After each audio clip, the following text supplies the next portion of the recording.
Think and Grow Rich by Napoleon Hill. Author's Preface.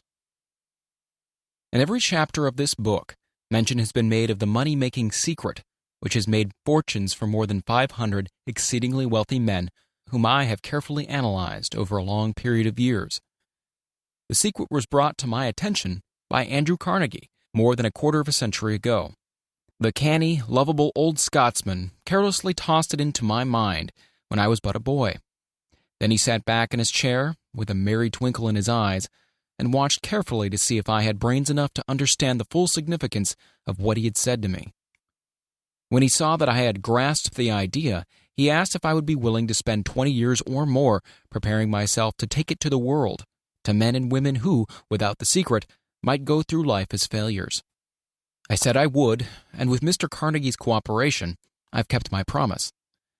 This book contains the secret, after having been put to the practical test by thousands of people in almost every walk of life. It was Mr. Carnegie's idea that the magic formula which gave him a stupendous fortune ought to be placed within reach of people who do not have time to investigate how men make money, and it was his hope that I might test and demonstrate the soundness of the formula through the experience of men and women in every calling. He believed the formula should be taught in all public schools and colleges, and expressed the opinion that if it were properly taught, it would so revolutionize the entire educational system that the time spent in school would be reduced to less than half. His experience with Charles M. Schwab and other young men of Mr. Schwab's type convinced Mr. Carnegie that much of which was taught in schools is of no value whatsoever in connection with the business of earning a living or accumulating riches. He had arrived at this decision because he had taken into his business one young man after another, many of them with but little schooling, and by coaching them in the use of this formula, developed in them rare leadership. Moreover, his coaching made fortunes for every one of them who followed his instructions. In the chapter on faith, you'll read the astounding story of the organization of the giant United States Steel Corporation, as it was conceived and carried out by one of the young men through whom Mr. Carnegie proved his formula will work for all who are ready for it. This single application of the secret by that young man, Charles M. Schwab, made him a huge fortune in both money and opportunity. Roughly speaking, this particular application of the formula was worth $600 million. These facts, and they are facts, well known to almost everyone who knew Mr. Carnegie, give you a fair idea of what the reading of this book may bring to you, provided you know what it is that you want. Even before it had undergone 20 years of practical testing, the secret was passed on to more than 100,000 men and women who have used it for their personal benefit, as Mr. Carnegie planned that they should. Some have made fortunes with it. Others have used it successfully in creating harmony in their homes. A clergyman used it so effectively that it brought him an income of upwards of $75,000 a year. Arthur Nash, a Cincinnati tailor, used his near-bankrupt business as a guinea pig on which to test the formula. The business came to life and made a fortune for its owners, and it's still thriving, though Mr. Nash is gone. The experiment was so unique that newspapers and magazines gave it more than $1 million worth of laudatory publicity. The secret was passed on to Stuart Austin Weir of Dallas, Texas. He was ready for it, so ready that he gave up his profession and studied law. Did he succeed? That story is told too. I gave the secret to Jennings Randolph the day he graduated from college, and he has used it so successfully that he is now serving his third term as a member of Congress with an excellent opportunity to keep on using it until it carries him to the White House. While serving as an advertising manager of the LaSalle Extension University, when it was little more than a name, I had the privilege of seeing J.G. Chaplin, president of the university, use the formula so effectively that he has since made the LaSalle one of the great extension schools of the country. The secret to which I refer has been mentioned no fewer than 100 times throughout this book. It has not been named directly, for it seems to work more successfully when it is merely uncovered and left in sight, where those who are ready and searching for it may pick it up. This is why Mr. Carnegie tossed it to me so quietly, without giving me its specific name. If you are ready to put it to use, you will recognize this secret at least once in every chapter. I wish I might feel privileged to tell you how you will know if you are ready, but that would deprive you of much of the benefit you will receive when you make the discovery in your own way. While this book was being written, my own son, who was then finishing the last year of his college work, picked up the manuscript of Chapter 2, read it, and discovered the secret himself. He used the information so effectively that he went directly into a responsible position at the beginning salary greater than the average man ever earns. His story has been briefly described in Chapter 2. When you read it, perhaps you'll dismiss any feeling you may have had at the beginning of the book that it promised too much. And, too, if you have ever been discouraged, if you have had difficulties to surmount which took the very soul out of you, if you have tried and failed, if you were ever handicapped by illness or physical affliction, this story of my son's discovery and the use of the Carnegie formula may prove to be the oasis in the desert of lost hope for which you have been searching. This secret has extensively been used by President Woodrow Wilson during the World War. It is passed on to every soldier who fought in the war, carefully wrapped in the training received before going to the front. President Wilson told me it was a strong factor in raising the funds needed for the war. More than 20 years ago, Honorable Manuel L. Quezon, then resident commissioner of the Philippine Islands, was inspired by the secret to gain freedom for his people. He has gained freedom for the Philippines and is the first president of the Free State. A peculiar thing about the secret is that those who once acquire it and use it find themselves literally swept on to success with but little effort, and they never again submit to failure. If you doubt this, study the names of those who have used it, wherever they've been mentioned.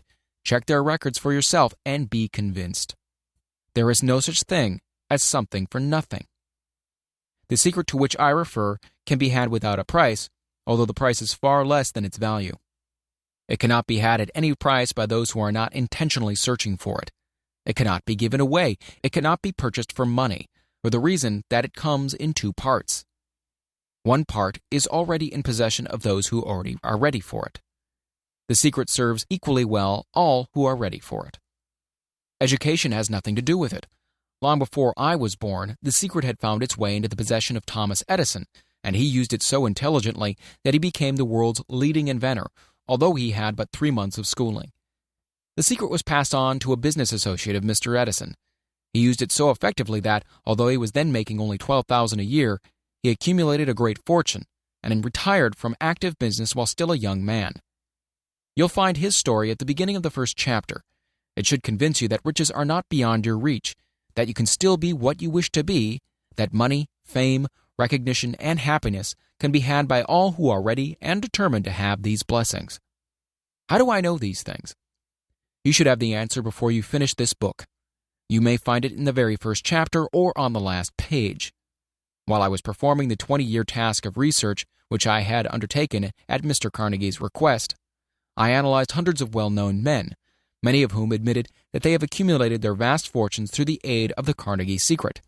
Among these men were Henry Ford, William Wrigley Jr., John Wanamaker, James J. Hill, George S. Parker, E. M. Statler, Henry L. Doherty, Cyrus H. K. Curtis, George Eastman, Theodore Roosevelt, John W. Davis, Albert Hubbard, Wilbur Wright, William Jennings Bryan, J. Ogden Armour, Charles M. Schwab, Harris F. Williams, John D. Rockefeller, Thomas Edison, F. W. Woolworth, Woodrow Wilson, W. M. Howard Taft, Dr. Alexander Graham Bell, Arthur Nash, Clarence Darrow.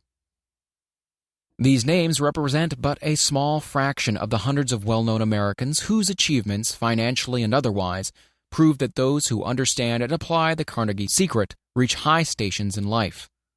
I have never known anyone who was inspired to use the secret who did not achieve noteworthy success in his chosen calling.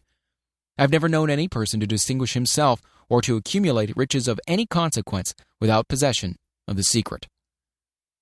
From these two facts, I draw the conclusion that the secret is more important as a part of the knowledge essential for self-determination than any which one receives through what is popularly known as education. What is education anyway? This has been answered in full detail. As far as schooling is concerned, many of these men had very little. John Wanamaker once told me that with what little schooling he had, he acquired very much the same manner as a modern locomotive takes on water, by scooping it up as it runs. Henry Ford never reached high school, let alone college. I'm not attempting to minimize the value of schooling, but I am trying to express my earnest belief that those who master and apply the secret will reach high stations, accumulate riches, and bargain with life on their own terms, even if their schooling has been meager. Somewhere, as you read, the secret to which I refer will jump from the page and stand boldly before you, if you're ready for it. When it appears, you'll recognize it.